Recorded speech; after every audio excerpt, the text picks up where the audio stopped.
आपण या ठिकाणी कालपासून आपण जे काही मी रोहित दादांनी जे शेतकऱ्यांसाठी आंदोलन केलंय किंवा अन्नत्याग केलेला आहे तर त्यासाठी एक सपोर्ट म्हणून मी इथं बसलेलो आहे. बरेच पत्रकार मला विचारतात की बाप म्हणून काय वाटतं, हा तुझा कॉमन प्रश्न आहे. माझं असं मत आहे की मी जरी बाप असलो तरी शेकडो शेतकऱ्यांच्या ओटीत त्याला मी टाकलेलं आहे, शेतकऱ्यांच्या ओटीत टाकलं. त्यामुळे शेतकरी हाच त्याचा बाप आहे.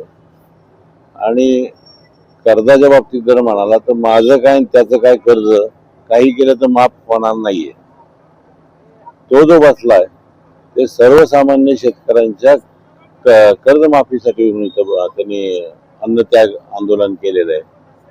आता यासाठी शेतकऱ्यांनी घरात बसायचं का गावोगाव किंवा इथे येऊन आंदोलनात सहभागी व्हायचं हे सर्वसामान्य शेतकऱ्यांनी महाराष्ट्रातल्या तमाम शेतकऱ्यांनी ठरवावं. काही शेतकरी कुटुंब आपल्या घरच्या सहयोगदारांची भेट घेतलेली आहे. त्यांना सांगितलं आमच्या डोक्यावर तुम्हाला आमचा पाठिंबा आहे. कुणाचं? शेतकरी काही जे आहेत राज्यभरातून दादांना भेटायला येत आहेत. दादांना सांगतात की सगळं सर्वसामान्य कुटुंबातला शेतकरी इथपर्यंत पोहोचतो असं नाहीये, पण त्यांनी त्याच्या गावात करावं, त्याच्या तालुक्यात करावं.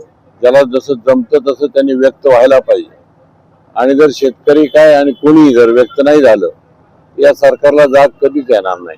कारण सरकार एक नागरिक म्हणून मी बोलतो की सरकार हा त्याच्या धुंदीत धुंद आहे. कालपासून सकारात्मक चर्चा सुरू झाली आहे.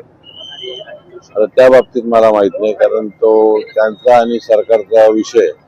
मी इथं त्याला पाठिंबा देण्यासाठी म्हणून मी इथं बसलेलो आहे.